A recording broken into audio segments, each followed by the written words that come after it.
Hi everyone, I am Zenaida Mendez, Director of MNN El Barrio Firehouse Community Media Center. Welcome to this special program. Tonight we join forces with a very important organization or several organizations to bring to you a very important information, a town hall meeting they have to do with Puerto Rico and the Puerto Rico diaspora. Manhattan Neighborhood Network is very proud to be part of our Power Puerto Rico, New York City. Today, we know more than we knew 2 months ago. Therefore, we are here to continue and to join effort, not only with the Puerto Ricans in Puerto Rico, but everywhere in the world. So today, we are going to start with what happened September 20, 2017.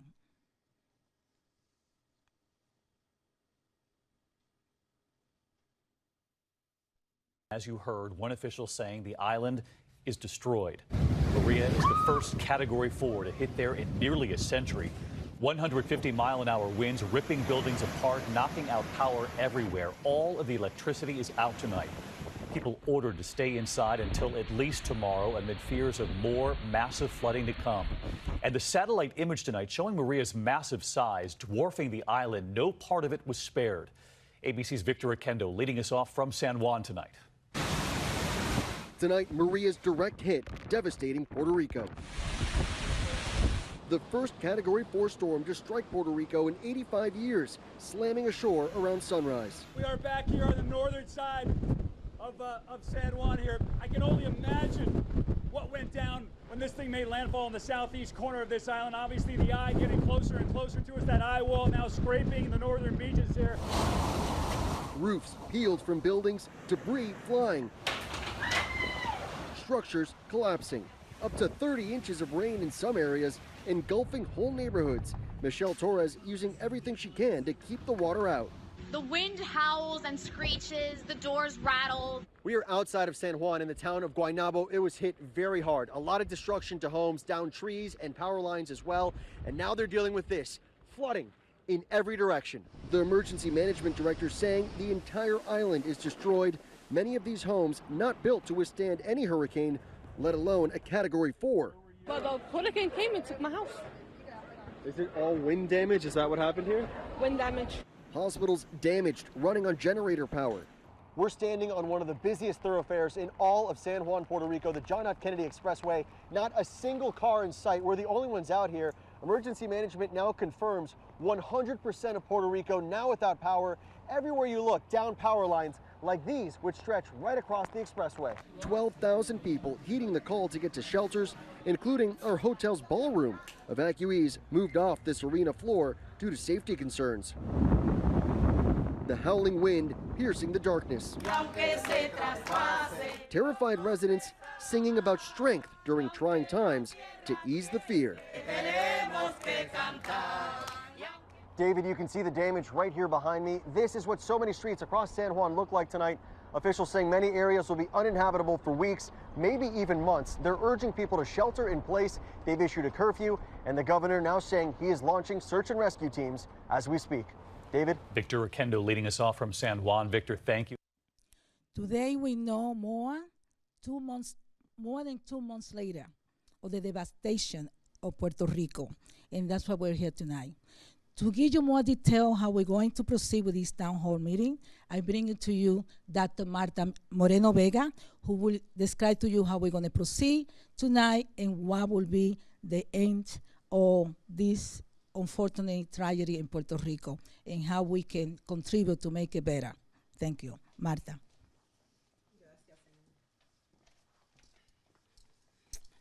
Welcome to the first of a series of town hall meetings that our Power Puerto Rico, New York City will be hosting that brings together a movement of various organizations, conscious organizations that are dedicated to the rehabilitation of Puerto Rico by Puerto Ricans. And important to this process is that today is the International Day of Human Rights. And the United States, a colonial power, has violated the human rights of the people of Puerto Rico. The conditions of Puerto Rico at this time are genocidal for our people. And the response of the United States government, the response of Puerto Rico's government has been absolutely inadequate, inept, intentionally. So as we move forward in the series of town hall meetings across the country and in Puerto Rico with our partners in Puerto Rico, the Diaspora stands up on behalf of our people. We have asked a distinguished panel of lawyers from our community to listen to testimony and listen to what's happening on the ground as we speak. Many of the speakers have just come back from Puerto Rico, looking at the conditions, helping. We all are standing up and helping our families and community. Important is that we unite as a people, we unite as a country, because our human rights are being violated not only within the nation for people of color, but of course the world, as we see in the press. So that this moment is a historic moment, because we have to come together as a united people, as a united group of people concerned with our human rights, our right to live, our right to have a sustainable environment, our right to have a future for our children. I like to introduce you to the panel at this time. Juan Cartagena, President, General Counsel of the Latino Justice PRLDEF. Juan. Elizabeth Jean-Pierre, Co-Chair of the Climate Justice Alliance and Executive Director of Uprose. Margarita Rosa, former New York State Commissioner of Human Rights. And Stephanie Yanis, movement lawyer at the Center for Constitutional Rights. We thank you for being here, but we want you to be part of a movement. The movement, Our Power, Puerto Rico, New York City, is intent on making sure that Puerto Ricans rebuild Puerto Rico and people do not become rich at the expense of our people. Do not become and continue to practice genocide and genocidal conditions to empty the island. We'll be visitors in our own island if we don't stand up. I'd like to introduce Elizabeth Jean-Pierre to give what the scope of the panel will be as testimonies begin. Thank you, Elizabeth. Thank you, and thank you for having me. It's an honor to join you. We put together a number of questions that we'd like to use to frame the comments that we are hoping we will hear from the narrative of the people who came from Puerto Rico and were personally impacted, or visited Puerto Rico as part of a brigade to gain information to share with us here in the United States. We have questions about whether or not the hurricane affected you personally, how it's affected people economically, how it's affected folks socially, how are people communicating down there? Have you seen that there are a good number of people that are still in the dark and haven't had access to energy? Are the energy alternatives healthy and sustainable? We understand, for example, that a lot of diesel generators were provided and that the air is yellow in Puerto Rico, a place that leads in the world in levels of asthma. What has been the response of the family? What are the mental health issues that are impacting folks? We know also that you saw the flooding just a second ago, that there are 23 Superfunds, that those Superfunds are filled with hazardous waste, and that those swelled and went onto the ground and into the homes of people, that the air is contaminated, that the soil is contaminated, that people have been drinking water that is contaminated. How is that showing up in people's life and in their health? And so those are some of the questions. We also know that the situation in Puerto Rico was already bad before the hurricane, that 60% of the island was unemployed. And so this is a situation that has exacerbated a colonial state and made it further a more serious problem. So those are the kinds of questions that we have, and we hope to hear. If we haven't covered something, we're happy to engage any other concerns or any other observations that you've made while you were in Puerto Rico. Thank you. Thank you, Elizabeth. I'd like to introduce Rosa Clemente, who was on the ground with Puerto Rico on the map, if she could share her findings.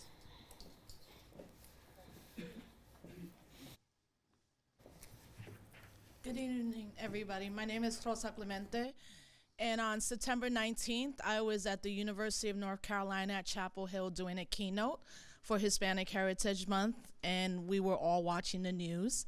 And when I came back, where I live currently in Albany, New York, I knew from my experience in covering Hurricane Katrina and the levee breach in New Orleans that particularly Boricuas or Latino, Latina, Latinx people would have to go down and tell our story. I think media is a human right. I think information is a human right.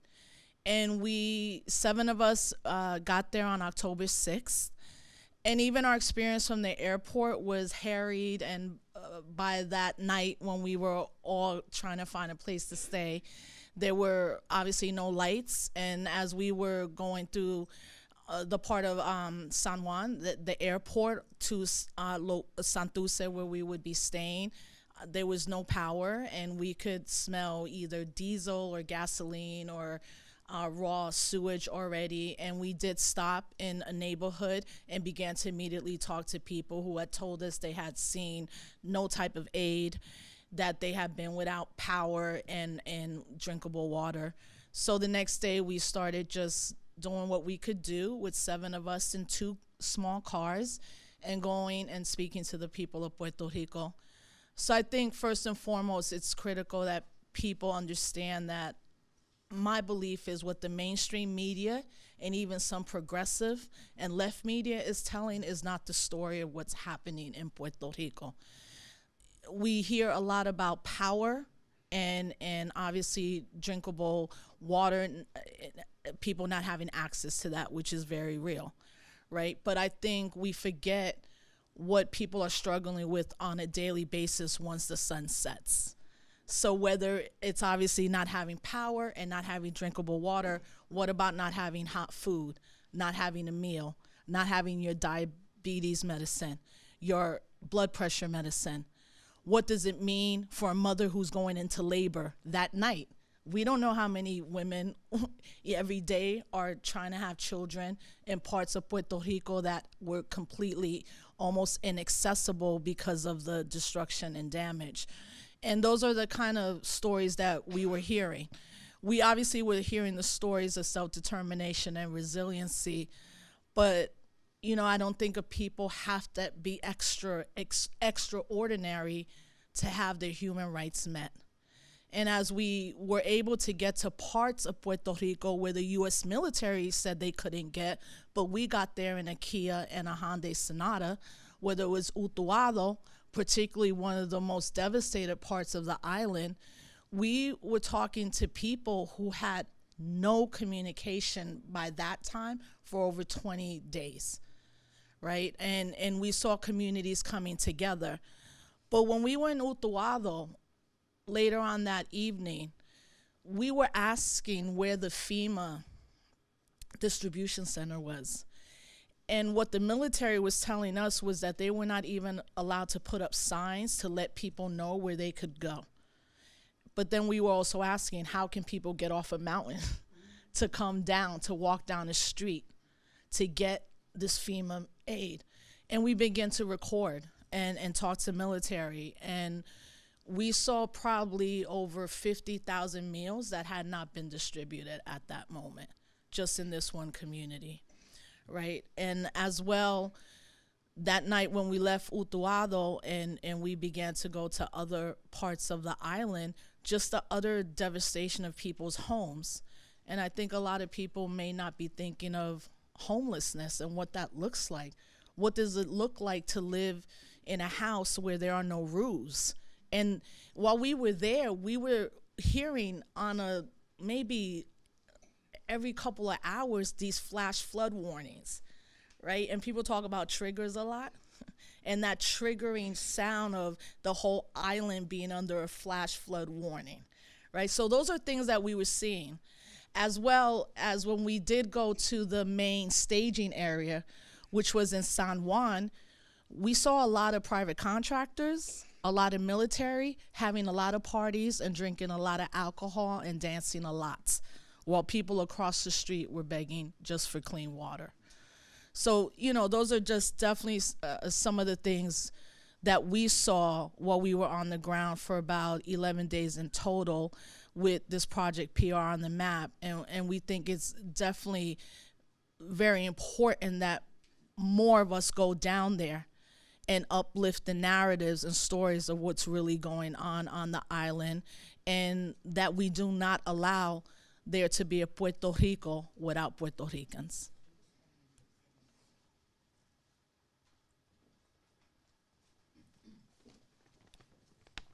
Good evening, everyone. I'm going to read off of my papers here. My name is Adrián Román. I'm a Puerto Rican visual artist, co-founder of the Defend Puerto Rico project, father and protector of my 5-year-old daughter, Luna, and part of a family with many members still living in my homeland of Puerto Rico.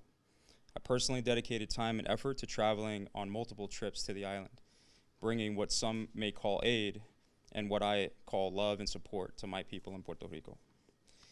This evening, I would like to take the opportunity to give a voice to the voiceless, to give a voice to those who've lost everything, to the sick and the elderly, to the children, to the people who live in remote parts of the island that have been forgotten. This evening, I will be the voice for those I've looked directly into the eyes of and listened to their suffering under inhumane conditions close to 100 days.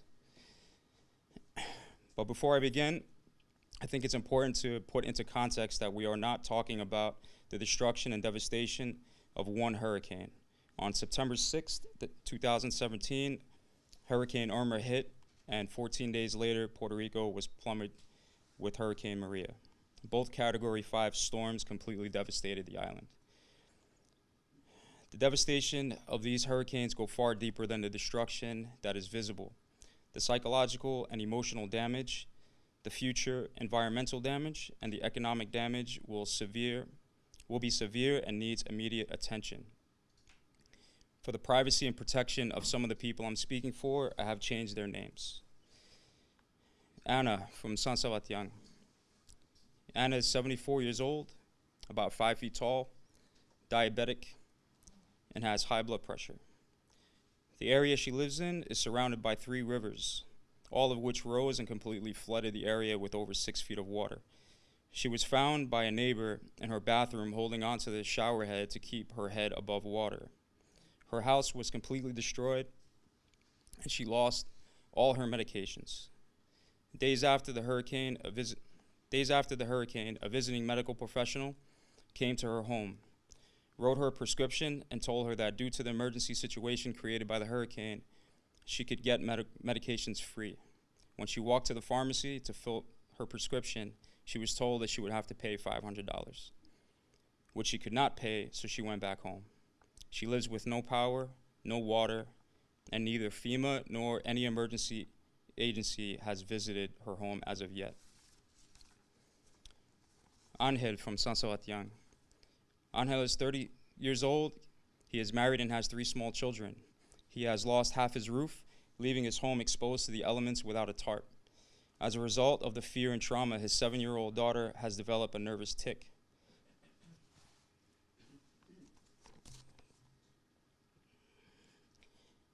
She asks her father every day when the roof could be fixed. Sorry. Chino from Comerío. Chino is 45 years old. He is married and has 4 young children. I have a daughter, so sorry. He has 1 son who's autistic and has shown signs of post-traumatic stress. He lost his entire house, with most of it falling into the river behind where his house once stood. Chino does not have a title to his home, so he has denied help from FEMA. They are living in a refuge, and his autistic son asks him daily when we'll be able to go back home. Dito is 74 years old and completely lost his house from Humacao. He now sleeps on a table on the front porch of a neighbor's house. He has no power and no water. He refuses to clean up his property and gather personal belongings because he was told that if he cleans anything, FEMA will not help him. And so his entire life is left out in the open, to the elements and passerbys, while he waits for someone to come. He is still waiting for FEMA. Neither FEMA or any agency has visited his house of yet. Carmen from San Sebastián. Carmen is 72 years old. Her son committed suicide shortly after the hurricane hit. She lives in a house with the roof completely damaged.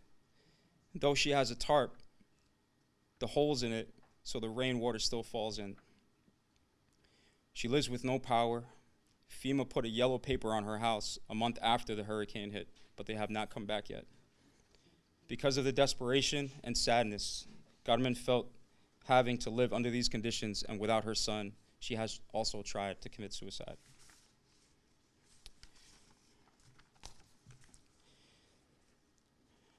Linda from San Sebastián. Linda is 15 years old. When you look at her, she looks like a normal 15-year-old, except she's a 15-year-old having to cope without power and water for nearly 3 months. With seemingly no hope of when life could possibly return to normal, she attempted to commit suicide by jumping off her high school roof. Statistics say that 4 out of 90 have committed suicide since Maria. These stories are only a fraction of our now recorded history, and an even smaller fraction of the stories not heard. We all know the government and emergency agencies' response to the hurricane was appalling, with withholding, stealing, and disposing of relief supplies by local and federal agencies has been seen and documented. The United States of America and the agencies working under it must be held accountable for its contribution to the destruction of our land and the death of our people. Lastly, I want to send a message to the diaspora. Please do not allow a song, a hashtag, or the media to provide a false sense of hope or progress. Do not allow it to overshadow, negate, or eliminate the reality of what is happening to our people. Acknowledging and speaking out against the devastation of our people are living in does not equate the glorification of our suffering. If your intentions are in the right place, please be conscious when you tell someone standing on a pile of what was once their home, wet and covered in mud, Puerto Rico se levanta. Our people are strong, resilient, and proud, but we are human and vulnerable. Thank you. Puerto Rico, viva Puerto Rico libre.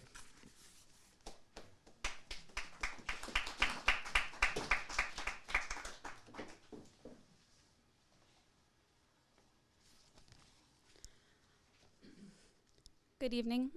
My name is Kia Vega Hutchins, and I'm a climate justice policy organizer at UPROSE. UPROSE is Brooklyn's oldest Puerto Rican community-based organization, and we've been fighting for climate and environmental justice for over 50 years. As a member of grassroots organizations building for climate justice, called the Climate Justice Alliance, we advocate for a just transition away from the exploitive and extractive economy that has had its hold on Puerto Rico for so long. We are fighting to build local, livable economies that are regenerative and resilient in Sunset Park and in frontline communities across the nation. Last month, I was part of the first national Our Power PR Brigade. I traveled from Miami on a Greenpeace vessel with other artists and community organizers to deliver sustainable materials to assist in a just recovery effort. This included solar generators, water filters, and non-GMO seed library. And we were unable to bring the supplies at this time due to the restrictions of the Jones Act. So we focused on building relationships with grassroots communities in Puerto Rico, in San Juan. UPROSE was grateful that Greenpeace accepted our invitation to assist our mission. They helped us bring international attention to the injustice of the Jones Act, but we shouldn't have to demand, we should be able to, but this is something that shouldn't have slipped out of the public conscious without Greenpeace. Arriving in San Juan, we provided support to Organización Boricua, a collective of grassroots community farms that have been organizing around food sovereignty for over 28 years. Grassroots communities like Organización Boricua that have been moving towards self-sufficiency are in a unique position to rebuild from the storm quickly and support their communities. The small farm that I had the opportunity to visit in Rio Piedras was only 3 lots large, but was enough to support a small community, plus their guests. In the midst of a humanitarian crisis of tragic proportions, Organización Boricua hosted us with open hearts. We were there to support them, and they went out of their way to care for us. The indomitable spirit and grace of our culture, even in crisis, left me in awe. The farm flooded while we were there, and as it has around the country for months. But we worked around the devastation.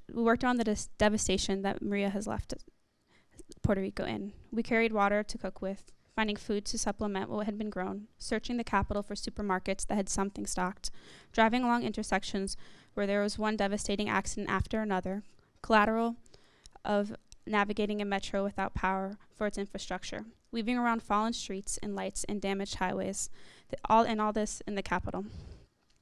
Despite this, we saw evidence that people are working hard to build a just recovery. Small community farms like the one I worked with are models of a just transition. These are the solutions that Puerto Rico and the planet needs, and we need them now. We have to start building as extreme weather events become part of our daily life. Those of us that are part of the diaspora must be vigilant. We can't let multinational companies take advantage of the vulnerability of Puerto Rican community in this moment of recovery. They will try to capitalize on our suffering, as they already have, and they will continue until they have ripped Puerto Rico away from us. We cannot let them. We need to get aid into the hands of grassroots groups who already have the networks and communities to distribute support. We need to get land in their hands if we want Puerto Rico to rebuild. We need to get the land if we want to recover from the next extreme weather event. Storms will continue to come, and we need to get the land if we want to survive. Thank you.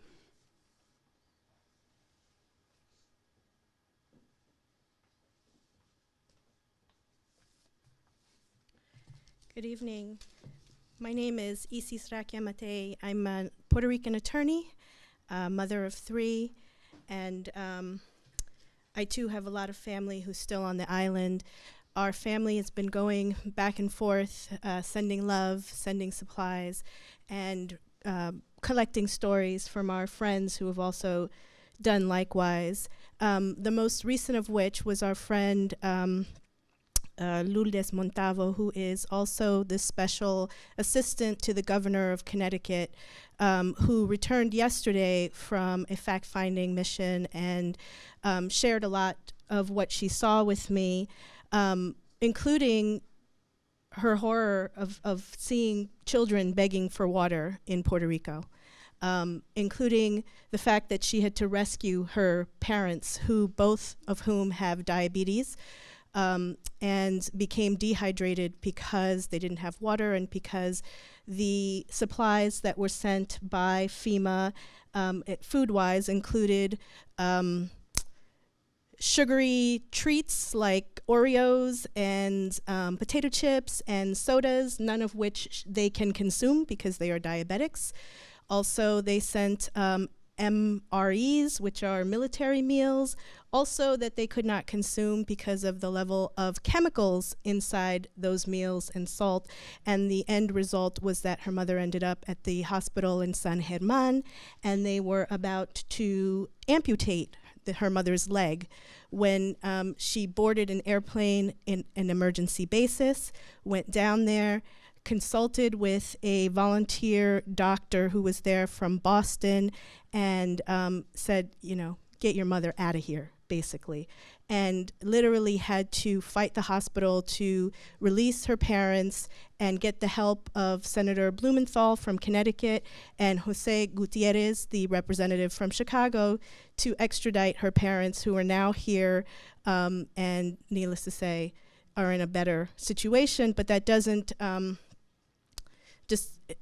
it illuminates the fact that there are breakdowns in Puerto Rico of institutions, healthcare, education, along with the infrastructure, the physical infrastructure of the electrical grid, the water, the roads, so on and so forth.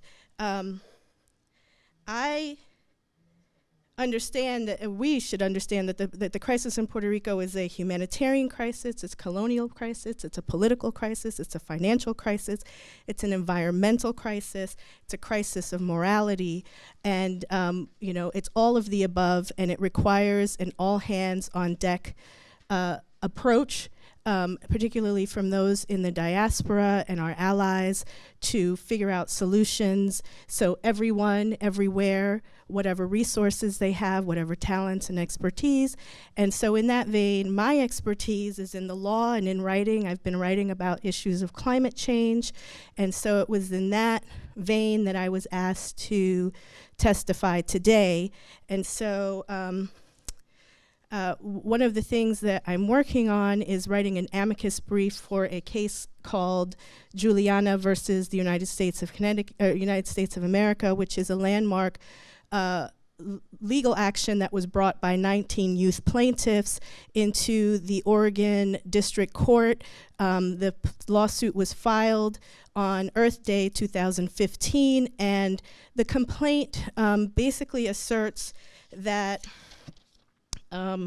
through the government's affirmative actions that cause climate change, it's violated the plaintiffs' constitutional rights to life, liberty, the pursuit of happiness and property, as well as it fails to protect essential public resources. Those same bases can be the bases for action, legal action on behalf of the Puerto Rican people, and there is a large body of both domestic federal case law and international law that supports a finding that the United States has been neglectful in its affirmative duty to protect the people of Puerto Rico, who are now climate refugees within their own country and who are now suffering the effects of climate change. And so I just wanted to share a little bit of some of that precedent. There's been a long, decades-long movement in this arena. The international community, including the United States, recognizes that the threat posed by climate change to fundamental rights and that the corresponding duties of governments with respect to climate change. In the Paris Agreement, 195 nations, including the United States, acknowledged that governments should respect, promote, and consider human rights when taking actions to address climate change. The United States, along with virtually every other country, actually now every other country except for the United States, expressly recalled the Stockholm Principles, which acknowledged that the human threat posed by climate change when it ratified a framework in 1992, and the Paris Agreement reflects the broader global recognition that climate change poses significant threats to fundamental human rights and that all governments have obligations to address these threats under established principles of international law.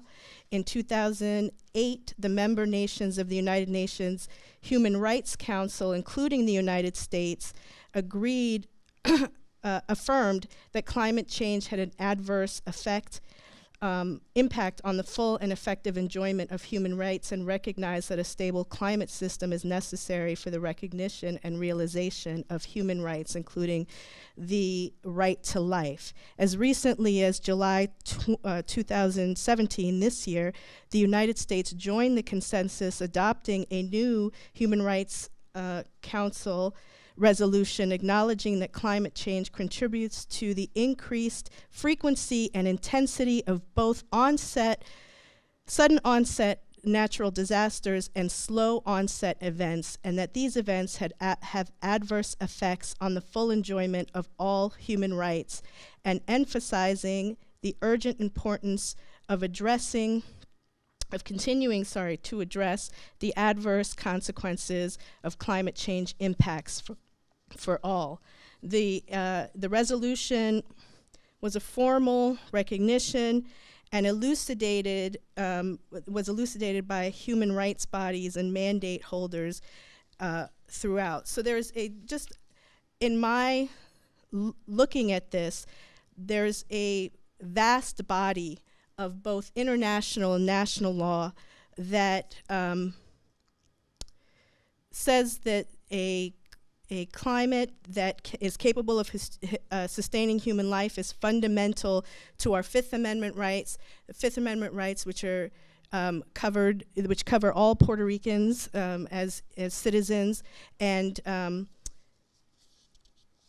won't go through all this because I think I'm out of time, but in closing, I'll say that together the review of international instruments and foreign jurisprudence support the conclusion that the climate change capable of sustaining human life is necessary for the right of life and other fundamental rights, and that the United States government has an affirmative duty to protect those rights of Puerto Ricans, and that they have failed to do so. Thank you.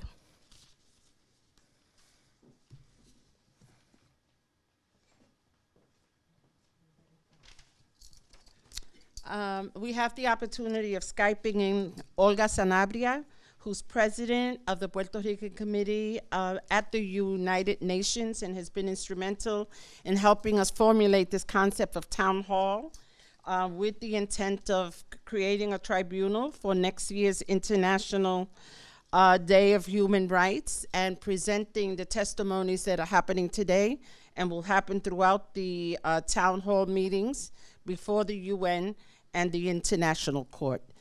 Olga Sanabria. Hi, good evening to everyone. Actually, I'm the president of the Committee for Puerto Rico at the United Nations.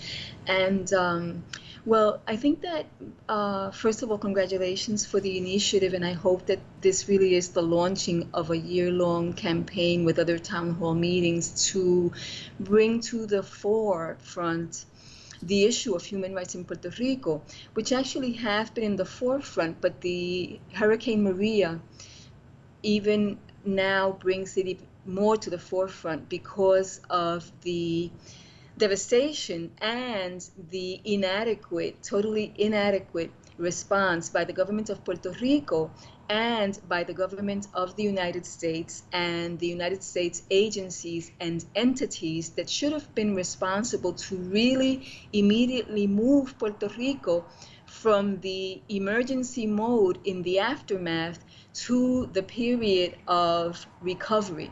That period of recovery, of getting beyond the emergency, has taken more than 2 months. And basically, the human rights of the Puerto Rican people are now even more violated because of the lack of water, lack of electricity, lack of infrastructure, lack of roads in many, many places, especially in the rural areas of Puerto Rico. But the human rights of the Puerto Rican people have been violated throughout its history and throughout its present history under the colonialism of the United States, under its colonial domination by the United States, because Puerto Rico has no international representation. It has laws imposed on it that it has no say in the approval of those laws. And in terms of the social human rights, that is housing, education, all the human rights that have to do with the social status of Puerto Rico are directly impacted upon and violated because of the colonial status of Puerto Rico. So we need to really connect throughout this campaign, which we launched today, which is the launching by the United Nations of its commemoration of the 70th anniversary of the Declaration, the Universal Declaration of Human Rights. We need throughout this time to emphasize, yes, the issue of human rights, but to emphasize that the right to independence of a people is also a human right. And we have to connect that human right and the right of the Puerto Rican people to self-determination, decolonization, and independence to the other human rights which have to do with the social condition of Puerto Ricans. And the social condition of Puerto Ricans cannot be overcome, and we cannot really develop in Puerto Rico in a way that is sustainable and in a way that takes into account the interests of the Puerto Rican people unless we are able to engage in a process of self-determination and decolonization, which the only way that this can be done is under international law. The United States law, Puerto Rican colonial law cannot ensure a process of decolonization. The process of decolonization has to be under international law, and the process of decolonization is totally linked to the respect for human rights of the Puerto Rican people. And that's why the town hall is being held tonight. That's why this campaign is being launched. And that's why we go to the United Nations to demand the accountability in the same way that we demand accountability by the United States. We demand accountability of the international community regarding the colonial status of Puerto Rico. Thank you, Olga. Thank you very much, and good luck in all your work and in tonight's town hall meeting. Greetings to all.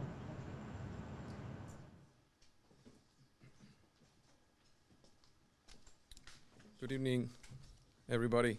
I am Jorge H. Rivera Santiago. I'm from Barranquitas, Puerto Rico. I want to make clear that I'm a political and climate refugee. I'm going to describe the conditions that we are living in my town, because I could talk about my area and the town that I come from, which is Barranquitas. It's in the center, in the middle of the island. It was very harmed and devastated by Hurricane Maria, not destroyed like the news said, because there's still people there. We're not destroyed, we're devastated, okay? The conditions there, I could start by saying that the power, which is very important for the aid of the people and everything else, hospitals and everything. We have a problem with the distribution of power, not the transmission. The transmission was easily to get up by other companies that are also corrupted, but the distribution of the power, which give power to the houses, we don't have parts in the islands for this distribution.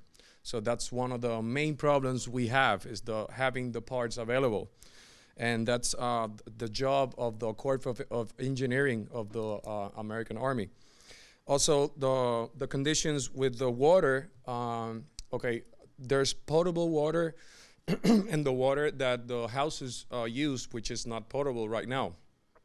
The potable water is more expensive and is very scarce. The other water, which is the water of the houses, is being pumped by power generators, which they need gasoline. And is very, right now, we have around 60% of water that is not potable for houses, but that percent is going down because of this problem of power and power generators of these plants. The roads, many of them are completely destroyed. And we know by, first-hand veterans, they say that an army can put a bridge in 5 days. We've been like this for more than 2 months, and we have no bridges. And we're having problems with our roads. So we have to get through other places in order to get to where we have to go, which is you spend more gasoline, and we having trouble with the roads. And don't imagine the small roads of of houses. We also the food is one of the main problems. We are eating a lot of MREs, military rations, and those are not very healthy. Those are for combat units, for combat soldiers. It's not specifically for people to get a healthy diet. So we're having many problems with the type of food that we are getting. I'm going to talk about the federal response and the state response. The federal response took 2 months in order to start giving the aid out. So imagine we need to have phone and internet in order, the people, second day, third day after the hurricane, we need to have a phone and internet connection in order to claim a FEMA, and in order to have a number of a case and have a FEMA case. Nobody had power, nobody have internet, nobody have phone, and nor the municipality or the state authorities were helping the people in order to get that case number.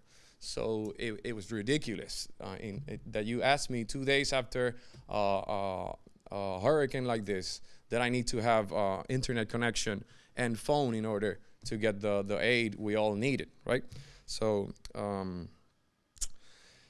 FEMA has, and I have evidence of this, is putting in Puerto Rico a FEMA state. They call it FEMA Estado, with no constitutional rights, and is worse than ELA, which is the colonial status we have. So I believe that FEMA has a plan to put a FEMA state, which is good for all their interests, not the people's interest. And they're being very repressive, completely militarized, I mean, the whole region, with weapons. We don't need weapons and bullets and rifles. We need people that help other people, right? We need soldiers that carry water and food. We don't need the militarized and the repression. And ineffective, completely ineffective and arrogant. And you have to make a line, you have to follow a line. They're armed cops, and they don't treat you well. You feel like a concentration camp. Okay, you don't feel like you're getting aid and people are care for what you have suffered, right? And I'm talking about me and other people. So the state response, that was 60 days for the FEMA. The state estatal took maybe a month or a little bit more than 35 days in order to respond.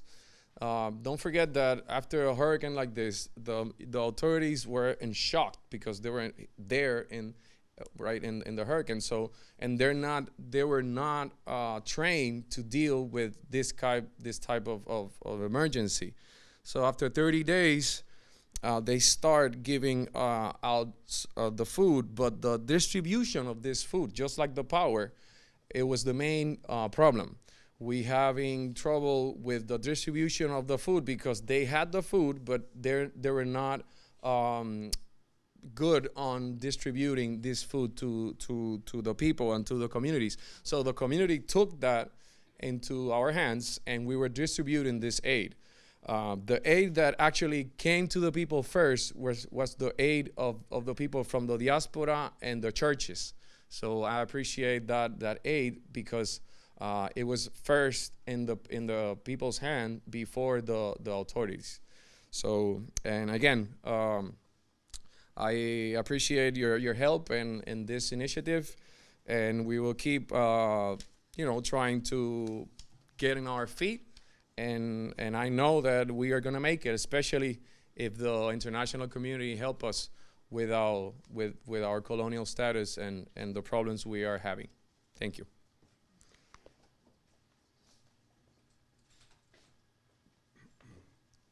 Saludos.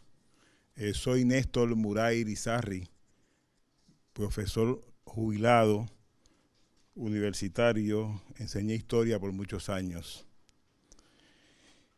Podemos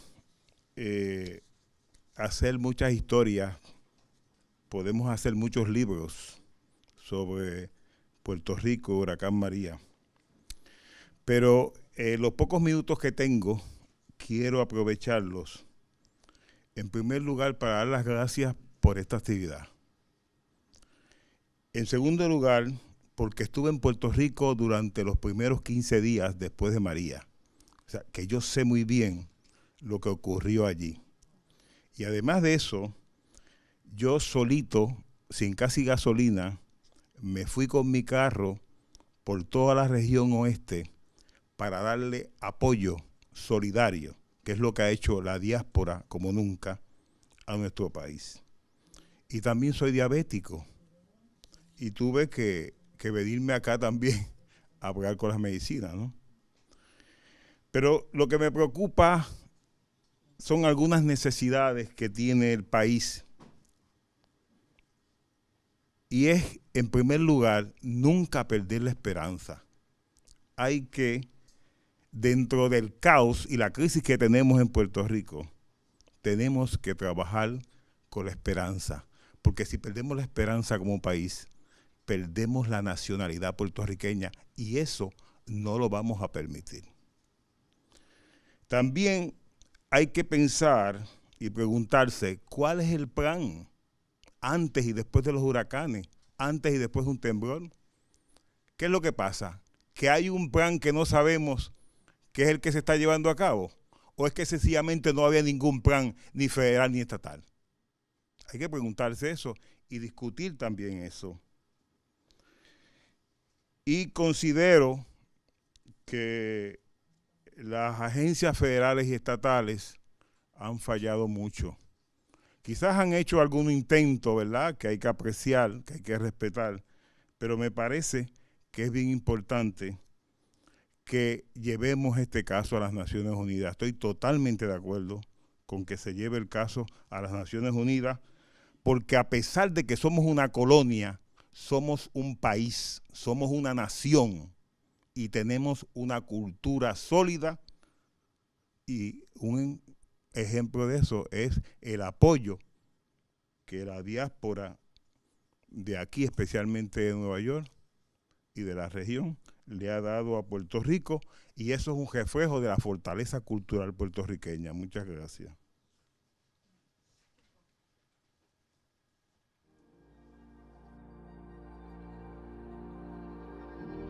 No somos vagos, nos forjamos día a día por darle a nuestros chiquillos.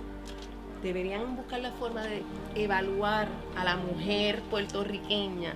Deberían hacerlo, porque habemos mujeres que nos levantamos a luchar por nuestros hijos todos los días. Las hay. Las hay.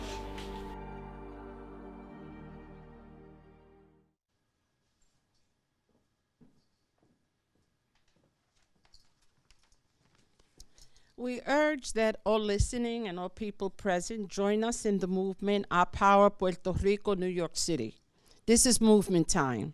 This is the time for us to come together as a community, as organizations. This is the time to hold this country accountable for the devastation that is happening in our communities, the genocide that is being propelled by this country against our families, against our people. Better than 100 years of colonization, and now this devastation caused by the hurricane has left our people in a state of shock, in a state of despair. And this is a country that has all of the technology to have gone in a matter of a week and corrected all the situations that our people are facing. So the intentionality of this destruction speaks to genocide, speaks to the violation of human rights, and it speaks to our necessity and our intentionality as a people to stand up and protect our people, protect our families, and protect being Puerto Rican. Because at this point in time, being Puerto Rican is a target. We are targeted as a people. I would like to have Elizabeth make a closing statement on behalf of the panel. Well, I just really want to thank all of you. There is deep desperation and there is deep love on behalf of Puerto Rico. This gathering came together with the work of so many different organizations. We invite you to become part of the Our Power PR campaign. It grew out of the work of the Climate Justice Alliance and grassroots organizations that are working directly with folks on the island. This is really, we exist at the intersection of racial injustice and climate change. And when you combine that with a history of colonization, what you have is an island where disaster capitalists are descending as we speak to take advantage of the fact that the island is being emptied out. And so the Our Power campaign is a little different, and it's really important that you know who you're supporting, what their track record are, who the people are, and where you are resting your resistance, where it is anchored. And so this campaign is that. It's made up of people who have been working and fighting and building in our communities for generations. And we stand firmly with the community in Puerto Rico. Those are our people. That's our love. And that's where our resistance right now is invested. So muchas gracias por venir de corazón. Juan, can I have a minute statement? We have 3 minutes. It is it's very important for us to recognize the humanity that's involved in exactly this crisis, and the fact that all of you who spoke at the mic were able to share that. We're able to share what you saw with your own eyes. We're able to share the stories that you heard from others who have seen this devastation. It's extremely important. It's important to remember that level of human suffering so that we can respond correctly and appropriately. So, muchísimas gracias for sharing that with us. Margarita, a 1-minute statement. I was very moved by the testimony that I heard today. I have been watching, like so many of us, all of the reports from Puerto Rico. In fact, there's a devastating one today in the New York Times about a building in which older adults reside and the conditions under which they are living. It's really quite tragic. I didn't think I would witness this in my lifetime, what's happened in Puerto Rico, but I guarantee that I will do everything I can to be of assistance and to support the efforts of the people on the island and in the diaspora to address the needs. Buenas noches, muchísimas gracias a todos por compartir sus historias. Sabemos que estamos todavía en un momento de crisis donde nuestros familiares están pasando por unos momentos bien difíciles. La gente no entiende que pues la crisis continúa, no fue nada más después del huracán, sino continúa, las cosas se van poniendo peor. Muchísimas gracias por su trabajo. Y también quiero compartir una cosa que me dijo unos organizadores en Puerto Rico de parte de la jornada. Se acabaron las promesas cuando estuvimos allí y nos dijeron, Puerto Rico no se levanta porque nosotros nunca estuvimos arrodillados. Mientras estamos haciendo este trabajo, acordémonos que nosotros nunca estuvimos arrodillados. Thank you all, thank you panel, thank you all for being present, and please sign up for Our Power Puerto Rico, New York City, because this is nation building time. So thank you.